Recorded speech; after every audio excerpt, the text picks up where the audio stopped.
Episode 3। एक अयोग्य शिक्षक केवल छात्र की प्रगति में बाधा डालता है। अब आगे यह तलवार तोप उज्ज्वल मयूर राजा नामक एक मार्शल पूर्वज द्वारा बनाई गई कुछ चीज होनी चाहिए।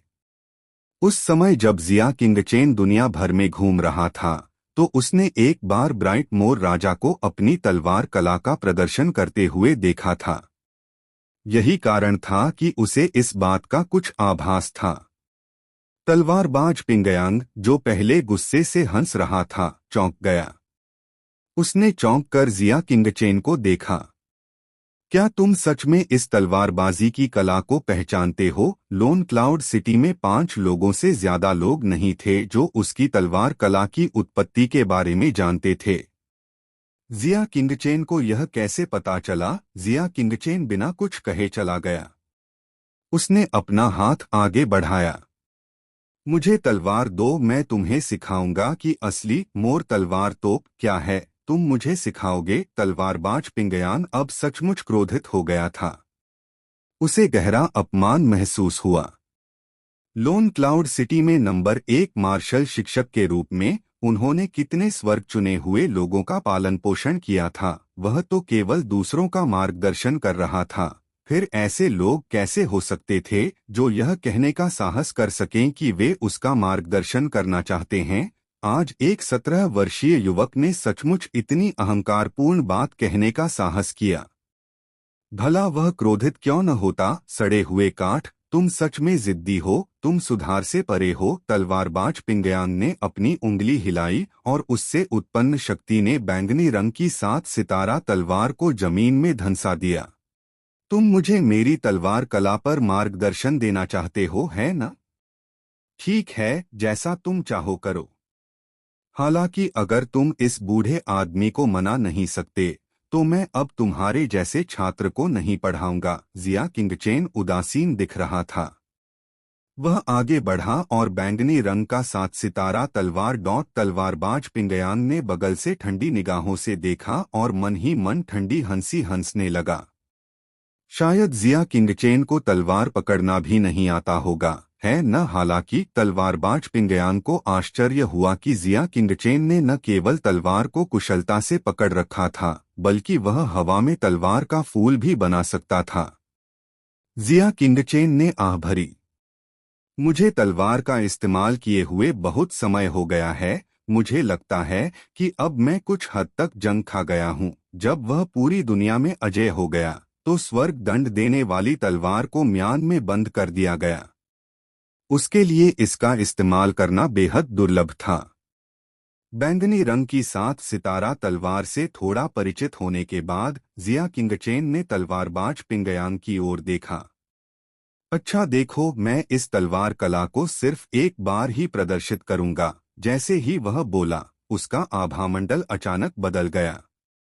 उसकी शांत आंखें तुरंत तीखी हो गईं और उनमें से तारों की तीखी रोशनी की किरणें निकलने लगीं।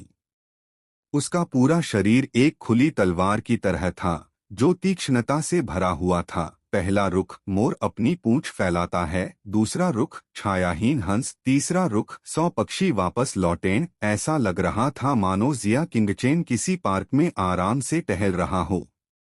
उसके पैरों की हरकतें खूबसूरती से बदल रही थीं, जो उसके हाथ में मौजूद 7 सितारा वाली बैंगनी तलवार के साथ मेल खा रही थीं। उनकी तलवार की चाल पूर्णता तक पहुंच गई, पूरी तरह से दोषरहित। दिव्य अनुग्रह का एक संकेत जो केवल तभी प्रकट होता है जब कोई पूरी तरह से मूल की ओर लौटता है, निराकार रूप से प्रवाहित होने लगता है। तलवारबाज पिंगयांग की नजर में जिया किंगचेन कोई तलवारबाजी नहीं कर रहा था। वह एक ब्लेड अवतार था जो तलवारों का असली सार समझा रहा था। तलवार के मार्ग पर चलने वालों का यही अंतिम लक्ष्य था, तलवार के साथ एक होना। केवल एक तलवार पूर्वज जिसकी तलवार कला परिवर्तन स्तर तक पहुंच गई हो, वह इसे प्राप्त करने में सक्षम होगा। वह अविश्वास से भर गया।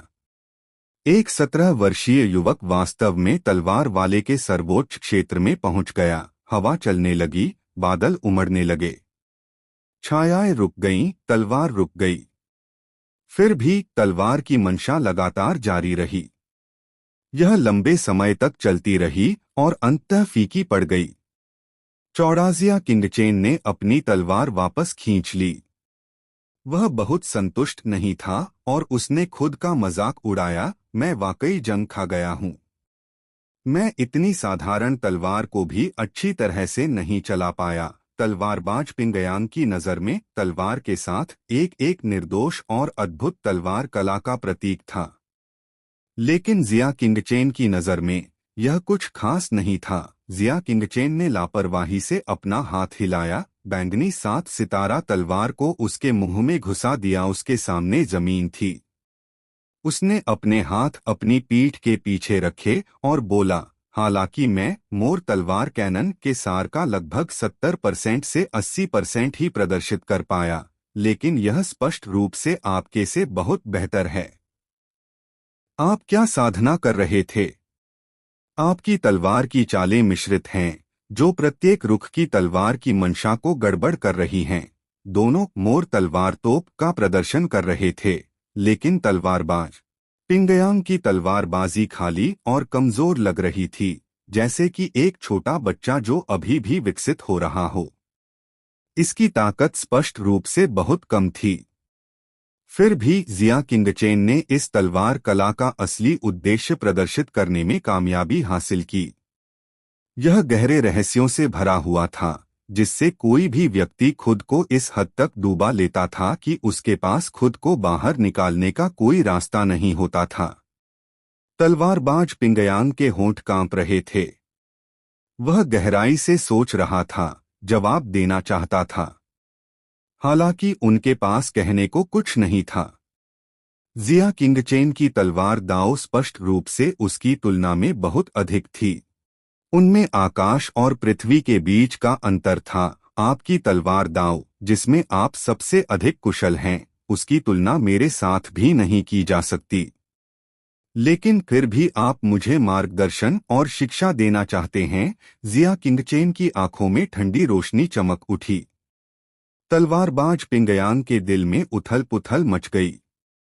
यह उसके जीवन में पहली बार था कि वह किसी ऐसे युवक से मिला जिसे वह समझ नहीं पाया था।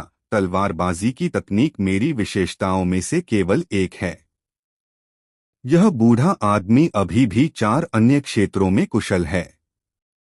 ध्यान से देखो, शायद वह अभी भी खुद को साबित करना चाहता था और एक मार्शल शिक्षक के रूप में अपनी प्रतिष्ठा की रक्षा करना चाहता था। इसलिए उन्होंने अपनी उंगली कला का प्रदर्शन किया, जिसमें वे अत्यंत निपुण थे। देखने के बाद जिया किंगचेन ने अपना सिर हल्के से हिलाया। औसत दर्जे का और साधारण, उन्होंने आगे कहा, ध्यान से देखिए, यही असली उंगली कला है। उन्होंने उंगली कला तलवारबाज का प्रदर्शन किया। पिंगयांग ने पहले भी प्रत्येक चाल को स्पष्ट रूप से प्रदर्शित किया था। साधारण उंगली कला वास्तव में अब एक सर्वोच्च मार्शल पूर्वज की अवधारणा थी। जब जिया किंगचेन द्वारा निष्पादित किया जा रहा था, तलवारबाज पिंगयांग का चेहरा गुस्से से लाल हो गया। यह बूढ़ा आदमी अभी भी मुट्ठी की तकनीक में कुशल है। अपने प्रदर्शन के बीच में जिया किंगचेन चिल्लाया, यह देखने में सचमुच असहनीय है। आपको 8 सितारों और मुट्ठी तकनीकों के 4 रहस्यों में से एक के बारे में बिल्कुल भी पता नहीं है। अपनी आंखें चौड़ी करके देखो कि असली मुट्ठी तकनीक क्या है। यह वही मुट्ठी तकनीक थी, लेकिन जिया किंगचेन ने इस साधारण तकनीक को एक जादुई तकनीक में बदल दिया, जो निस्संदेह लोगों को प्रशंसा में चिल्लाने पर मजबूर कर सकती थी। अगर कोई भी दर्शक वहां मौजूद हो। अपनी मुट्ठियां वापस खींचते हुए जिया किंगचेन ने तलवारबाज पिंगयांग की ओर ठंडी नजर से देखा। क्या तुम अभी भी अपने 2 अन्य क्षेत्रों का प्रदर्शन करना चाहते हो? दक्षता का। इस समय तलवारबाज पिंगयांग का चेहरा हरे और लाल रंग के बीच बदल रहा था। उसकी छाती जोर से धड़क रही थी, जो उसके दिल में उथल-पुथल भरी भावनाओं को दर्शा रही थी। दबंग जिया किंगचेन को घूरते हुए तलवारबाज पिंगयांग ने अपनी तर्जनी उठाई और इशारा किया। तुम जिया किंगचेन ने ठंडे स्वर में कहा, मेरा क्या? अपने अधूरे मानकों के साथ तुम दूसरों को मार्गदर्शन देने की हिम्मत भी करते हो। जिया किंगचेन ने हाथ हिलाते हुए मक्खी को भगाने की कोशिश की। तुरंत भाग जाओ, अपनी अक्षमता से छात्रों को परेशान करना बंद करो। तलवारबाज पिंगयांग, जो पहले से ही बेहद उत्तेजित था, अब जिया किंगचेन द्वारा निर्दयतापूर्वक फटकारा गया। इस बेहद घमंडी आदमी को अपने दिल पर क्रोध का एक विस्फोट महसूस हुआ, जिसके कारण उसे अनजाने में खून की खांसी हुई। उसके बाद उसकी आंखें पीछे की ओर मुड़ गईं और वह बेहोश हो गया। स्थान इतना गुस्सा कि वह खून खांसने लगा और बेहोश हो गया। जिया किंगचेन ने तिरस्कार के साथ कहा, एक सच्चे विशेषज्ञ का हृदय एक गूंजती घाटी की तरह ग्रहणशील होता है। कैसे कोई उत्तेजना के कारण खून खांस सकता है और गर्व के कारण बेहोश हो सकता है। थोड़ी देर बाद जिया युआन ने यह दुखद समाचार सुना और वह तुरंत वहां पहुंचा। जब उसने स्थिति देखी तो उसके हाव भाव पूरी तरह बदल गए। मुझे दोष मत दो। वह इतना क्रोधित हो गया कि उसे खून की खांसी हुई और वह बेहोश हो गया। जिया किंगचेन ने असहायता से कंधे उचका दिए। जिया युआन ने गलतफहमी जताई। उसने सोचा कि जिया किंगचेन की प्रतिभा बहुत ही कमतर है और उसने अपनी अयोग्यता के कारण तलवारबाज पिंगयांग को इस हद तक नाराज कर दिया है। इसलिए वह चिंता से भरा चेहरा बनाए बिना नहीं रह सका। यह तो परेशानी वाली बात है। तलवारबाज पिंगयांग आपके बड़े चचेरे भाई के सम्मानित शिक्षक हैं। तुम्हारा चचेरा भाई हमेशा से ही उसके प्रति बहुत सम्मान रखता आया है। अगर उसे पता चलता कि तुम उसके शिक्षक को इस हद तक नाराज कर रही हो तो शायद वह इस मामले को यहीं रहने नहीं देता। जिया युआन ने चिंता से कहा। शुरू से ही प्रतिभाशाली जिया किलीन ने हमेशा जिया किंगचेन को नीची नजर से देखा था। उन्होंने कभी भी जिया किंगचेन को अपना रिश्तेदार नहीं माना था। अगर उसे पता चलता कि उसके आदरणीय शिक्षक जिया किंगचेन से इस हद तक नाराज हैं तो उसके दिल में निश्चित रूप से आक्रोश महसूस होता। क्या ऐसा हो सकता है कि वह हमारी जागीर पर हमला करेगा? जिया किंगचेन ने लापरवाही से बात की। जिया युआन ने कड़वाहट से मुस्कुराते हुए कहा, 2 महीने बाद यह आपके दादा जिया कैंगलियू का 60वां जन्मदिन होगा और जन्मदिन की पार्टी आपके दूसरे चाचा के उत्तरी जिया मनोर में आयोजित की जाएगी। यदि आप नहीं जाते हैं तो लोग निश्चित रूप से आपको बेवफा कहेंगे। जिया कांगलियू जिया युआन और जिया शुन के पिता थे। वे जिया के दादा भी थे किंगचेन और जिया किलिन। क्योंकि उनके दूसरे चाचा के पास कई व्यवसाय थे, साथ ही एक बड़ा आवासीय स्थान भी था, इसलिए उनके दादा हमेशा अपने दूसरे चाचा के घर पर ही रहते थे। वह जिया किंगचेन के पिता के प्रति बेहद उदासीन था, जो स्पष्ट रूप से जिया जुन की तुलना में बहुत कम मूल्यवान था। वह पहले कभी उनसे मिलने नहीं गया था और इस बार उनके जन्मदिन का जश्न जिया किंगचेन के दूसरे चाचा के घर में आयोजित किया गया था। जब सैनिक आएंगे तो एक जनरल उन्हें रोक देगा। जब पानी भरेगा तो धरती उसे सोख लेगी। उस समय स्वाभाविक रूप से कोई समाधान निकल आएगा। जिया किंगचेन को बिल्कुल भी परेशानी नहीं हुई। क्या वह मात्र जिया किलिन से डरेगा? जहां तक जिया युआन का सवाल है, वह स्पष्ट रूप से बहुत चिंतित था। उसने किसी को आदेश दिया कि बेहोश तलवारबाज पिंगयांग को वापस भेज दिया जाए। 12 किंगचेन और जिया किलिन, क्योंकि उनके दूसरे चाचा के पास कई व्यवसाय थे, साथ ही एक बड़ा आवासीय स्थान भी था, इसलिए उनके दादा हमेशा अपने दूसरे चाचा के घर पर ही रहते थे। वह जिया किंगचेन के पिता के प्रति बेहद उदासीन था, जो स्पष्ट रूप से जिया जुन की तुलना में बहुत कम मूल्यवान था। वह पहले कभी उनसे मिलने नहीं गया था और इस बार उनके जन्मदिन का जश्न जिया किंगचेन के दूसरे चाचा के घर में आयोजित किया गया था। जब सैनिक आएंगे तो एक जनरल उन्हें रोक देगा। जब पानी भरेगा तो धरती उसे सोख लेगी। उस समय स्वाभाविक रूप से कोई समाधान निकल आएगा। जिया किंगचेन को बिल्कुल भी परेशानी नहीं हुई। क्या वह मात्र जिया किलिन से डरेगा? जहां तक जिया युआन का सवाल है, वह स्पष्ट रूप से बहुत चिंतित था।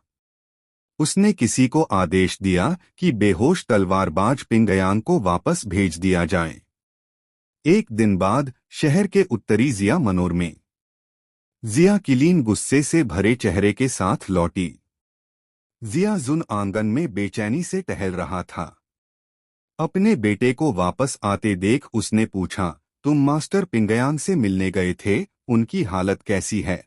कल जब उसे पता चला कि मास्टर पिंगयांग को कुछ हो गया है, तो जिया किलीन तुरंत उनसे मिलने के लिए निकल पड़ा था। वह अभी अभी लौटा है। हालांकि मेरे गुरु जाग गए हैं, लेकिन उनके दिल पर क्रोध के हमले के कारण उनका निचला शरीर अब लकवाग्रस्त हो गया है। वे बिस्तर से उठकर चल नहीं सकते, वे बोल भी नहीं सकते। जिया किलिन ने गुस्से में अपने बगल में रखे एक छोटे से पत्थर के शेर को टुकड़े टुकड़े कर दिया। उस छोटे कमीने जिया किंगचेन ने वास्तव में मेरे आदरणीय शिक्षक को ऐसी हालत में पहुंचा दिया है। मैं उसे अपंग कर दूंगा। उसकी नजर में उसका छोटा चचेरा भाई किसी बाहरी व्यक्ति जितना भी महत्वपूर्ण नहीं था। यह कहते हुए वह मुड़ा और इस कर्ज का हिसाब लेने के लिए दक्षिणी जिया मनोर की ओर जाना चाहा। जिया जुन ने उसे रोकते हुए चिल्लाया, मूर्ख! अब अगर तुम वहां चले गए तो क्या हुआ? अगर तुमने सचमुच हमला किया, तो क्या तुम्हें लगता है कि तुम्हारे सबसे बड़े चाचा बीच में बैठेंगे? तो फिर मुझे क्या करना चाहिए? जिया किलीन अधीरता से अपने आदरणीय शिक्षक के लिए बुरी क्यूई की इस सांस को बाहर निकालना चाहता था। जिया जुन ने सोचा, तुम्हारे दादाजी का जन्मदिन 2 महीने बाद होगा। अगर वे नहीं आते हैं तो कोई बात नहीं, लेकिन अगर वे आते हैं तो तुम योजना बना पाओगे? यह सुनकर जिया किलीन की आंखें चमक उठीं। ठीक है, उस समय मैं अपनी सहायता के लिए कुछ दोस्त ढूंढ लूंगा। मैं उसे जरूर अच्छा सबक सिखाऊंगा।